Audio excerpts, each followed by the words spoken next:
Hello friends, welcome to you my YouTube channel swing trading. दोस्तों, आज मैं आपके लिए लाया हूं टॉप 2 स्विंग स्टॉक। दोस्तों, ये स्टॉक मैं एक बार पहले इनमें से एनटीपीसी जो स्टॉक है उसे मैं आपको एक बार पहले भी बता चुका हूं आप लोगों को, और अभी दोबारा भी बताने का रीज़न ये है क्योंकि इसमें तो एक तो इसका आईपीओ आने वाला है एनटीपीसी ग्रीन का, ठीक है, और दूसरा जो चार्ट पैटर्न बना है वो बहुत ही खतरनाक चार्ट पैटर्न बना, इसलिए मैं इसको अभी फिर से बाय करने के रिकमेंडेशन देता हूं। तो दोस्तों, इसमें देख लीजिए रेवेन्यू वगैरह सब कुछ ठीक है। इसमें फाइनेंशियल देखते हैं तो फाइनेंशियल देखिए, मार्च 2022 में भी, 23 में भी और 24 में भी हर साल इसमें ग्रोथ भी हो रही है। आप इसमें लॉन्ग टर्म और शॉर्ट टर्म दोनों तरीके से कर सकते हैं। शॉर्ट टर्म खासकर इसलिए करना है अभी क्योंकि हमारा मकसद है अभी स्विंग ट्रेडिंग यानी शॉर्ट टर्म, तो इसलिए करना है क्योंकि इसमें अभी जो इसका एक तो आईपीओ आने वाला है और जो चार्ट पैटर्न बना है वो बहुत ही गजब का बना हुआ। तो ठीक है, चलिए अभी आपको दिखाते हैं इसका चार्ट पैटर्न। तो दोस्तों, ये है इसका चार्ट पैटर्न, और चार्ट पैटर्न में खासियत क्या है, ये इसमें मैंने क्यों आपको बाई करने के बोला है क्योंकि इसमें आप लोग देख लीजिए, इसमें जो ये चार्ट पैटर्न जो बना है वो हमारा डब्लू के आकार का बन चुका है। देख लीजिए, बिल्कुल डब्लू के आकार का हमारा चार्ट पैटर्न बन चुका है, और यहाँ से ये बहुत तेज़ी करने की संभावना इसमें अधिक से अधिक है क्योंकि इसका आईपीओ भी आने वाला है, इसलिए लोग इसमें आईपीओ मिलने के चांसेस में इसमें लोग स्टॉक अपने पास डिलीवरी में होल्ड करके रखेंगे। तो इससे ये भी एक इसका ऑप्शन है भागने का, और दूसरा फिर चार्ट पैटर्न जो बना है वो डब्लू के आकार का बना है। तो दोस्तों, मैंने जो इसको पिछली बार मैंने बाई करने की जो सलाह दी थी वो मैंने इस कैंडल पे दी थी।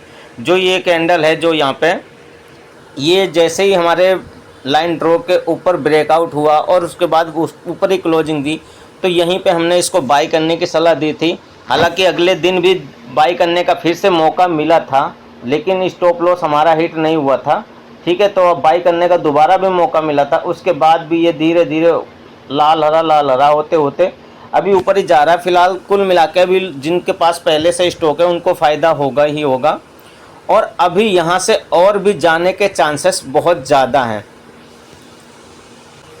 और मैं इसको बाई करने के लिए रिकमेंडेशन इसलिए कर रहा हूँ क्योंकि ये देख लीजिए, ये ब्रेकआउट होने के बाद डायरेक्ट ये भागा नहीं था, ये थोड़ा सा कंसोलिडेशन हुआ था, उसके बाद से दूसरी लाइन ड्रॉ की है मैंने छोटी सी, उसके ऊपर ये क्लोज हो चुका है। आज के दिन ये इसके ऊपर क्लोज हो चुका है, तो इसलिए दोस्तों इसमें ज़्यादा से ज़्यादा चांस है भागने के। दोस्तों, आप यहाँ पर भी इसको बाई कर लीजिए, और हमारा जो स्टॉप लॉस था वो अभी भी यही हमारा स्टॉप लॉस है, 385 रुपये का स्टॉप लॉस था। इस कैंडल के नीचे अगर क्लोजिंग होती है तो, यहाँ पे अगर क्लोजिंग होती है तो ही इसके नीचे आप स्टॉप लॉस हिट करें, वरना इंट्राडे के कारण ये 375 तक आके और अपने ऊपर भी क्लोज हो जाता है। इसलिए आप लोग 3:20 से 3:25 के समय देखें कि आपका स्टॉक कहाँ पे क्लोज होने वाला है।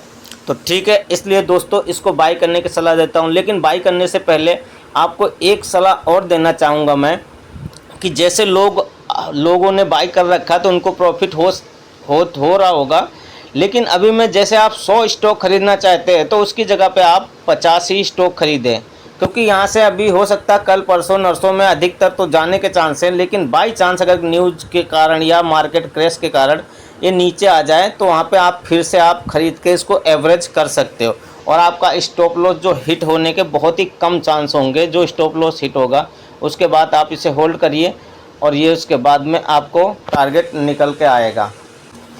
तो दोस्तों, इस समय जो बाई का रेट है वो 40 से 50 के बीच में, फ़िलहाल तो अभी 43 पे क्लोज हुआ है, और हो सकता है ये इसके ऊपर ही क्लोज हो जाए, तो 50 तक की रेंज में आप इसे बाई कर सकते हो। अगर नीचे मिले तो नीचे भी वेट कर लीजिएगा और उसके बाद आप इसे बाई कर लीजिएगा।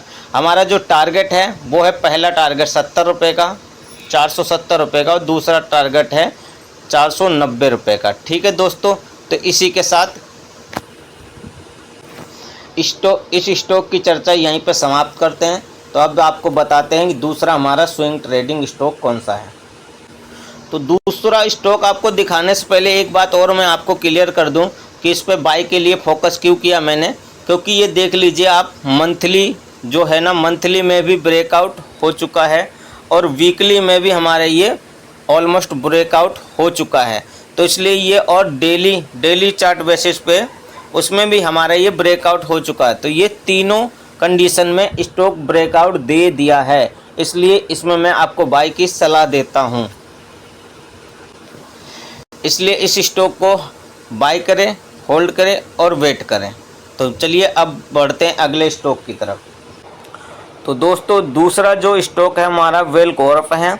इसमें आप सबसे पहले इसके रेवेन्यू वगैरह देख लीजिए। तो रेवेन्यू हमारे देख लीजिए मार्च 2022 में 6,505 रुपये, उसके बाद मार्च 2023 में 9,758 रुपये और 2024 में सीधा 17,340 रुपये, सीधा लंबा जंप किया है। तो इसके रेवेन्यू का आप देखते हुए किसी स्टॉक को भी आप सही मान सकते हैं। तो इसके चार्ट पे चलते हैं और आपको बताते हैं कि कहाँ पे बाई करना, कहाँ पे होल्ड करना और स्टॉप लॉस क्या रहेगा। तो दोस्तों इसके चार्ट पर हम आ गए। ये है इसका मंथली चार्ट। तो मंथली चार्ट आप देख लीजिए, ये ब्रेकआउट हमारा दे दिया है, ठीक है। अब इसका हम वीकली चार्ट देखते हैं। अब हम इसका देख रहे हैं वीकली चार्ट, उसमें भी अभी ब्रेकआउट दे चुका है। और अब डेली चार्ट पे भी देखते हैं, ये डेली चार्ट पे भी हमारा ब्रेकआउट दे चुका है। तो दोस्तों तीनों कंडीशन में इस स्टॉक ने भी ब्रेकआउट दे दिया है। तो फ्रेंड्स ये तीनों कंडीशन में हमारा ब्रेकआउट दे चुका है, तो इसलिए इसमें भी बाई की सलाह है। अब इसको बाई कहाँ पे करनी है, अभी क्लोजिंग हुई है, ये 766 रुपये का है। तो कल इसके ऊपर भी खुलने के चांस हो सकते हैं और नीचे भी हो सकते हैं, लेकिन अधिकतर जिस हिसाब से कैंडल बनी है ऊपर ही होगा। अगर नीचे भी हो तब भी आप बाई कर सकते हो, ठीक है, क्योंकि ये मान लीजिए रीटेस्ट करने आया स्टॉक, तो आपको सस्ते में भी मिल जाएगा। और अगर यहीं से भाग गया तो आपको थोड़ा यहाँ से मिलेगा तो थोड़ा महंगा मिलेगा, लेकिन आपको जहाँ कहीं भी मिले आप इसको बाई कर सकते हो, ठीक है। तो हमारी ये हो गई बाइंग की प्राइस कि 765, 60, 65, 70 तक जहाँ कहीं भी आपको मिल जाए ये बाई कर लीजिए। और टारगेट होगा हमारा, फर्स्ट टारगेट 800 रुपये, दूसरा टारगेट है 820 रुपये, ठीक है। अब हमें स्टॉप लॉस कहाँ पे लगाना है, तो स्टॉप लॉस लगाना है हमें यहाँ पे, ये है यहाँ पे इसके नीचे अगर क्लोजिंग होती है, ठीक है, इसके नीचे अगर क्लोजिंग होती है तो हमारा स्टॉप लॉस यहाँ पे हिट होगा। लेकिन अगर इंट्राडे के कारण ये टच होके, जैसे हमारे सामने ये अभी एक कैंडल जो बनी हुई है, ये कैंडल ये देख लीजिए नीचे आई है लेकिन क्लोजिंग नहीं दी, उसके बाद क्या हुआ, ये बैक कर गया। इसीलिए इंट्राडे में कुछ भी हो सकता है। लेकिन अगर इसके नीचे क्लोजिंग हो जाती है, इस कैंडल के नीचे, सॉरी इस कैंडल के नीचे अगर क्लोजिंग हो जाती है, ये जो ग्रीन कैंडल है इसके नीचे अगर हो जाती है तो ही आपको स्टॉप लॉस हिट करके एग्जिट करना है, अन्यथा आप इसमें होल्ड करके रख सकते हैं। जो इस कैंडल के नीचे है वो है हमारा प्राइस है 780 रुपये, यानी 780 रुपये टच करके ये अभी जो कि मैंने आपको कैंडल बताई इसकी तरह ये फिर से बैक चला जाए तो आपको एग्जिट नहीं करना है, स्टॉप लॉस लगा के नहीं रखना है। आपको 3:20 से लेकर 3:25 के बीच में आपको पता चल जाएगा कि हमारा स्टॉक कहाँ पे क्लोज होने वाला है। तो इसलिए इस बात का खास कर ध्यान दें। और जैसे ही आपको छोटा मोटा भी टारगेट मिले तो आप उसमें प्रॉफिट बुक कर लें, लालच ना करें। तो दोस्तों इस स्टॉक में मैंने बता दिया है कि आपको एंट्री कहाँ पे करनी है, एग्जिट कहाँ पे होना है और स्टॉप लॉस क्या होना है। इसी तरह के और स्टॉक्स के लिए, स्विंग ट्रेडिंग के लिए प्लीज़ हमारे चैनल को सब्सक्राइब कर लेना। मिलते हैं नेक्स्ट वीडियो में। Thank you so much.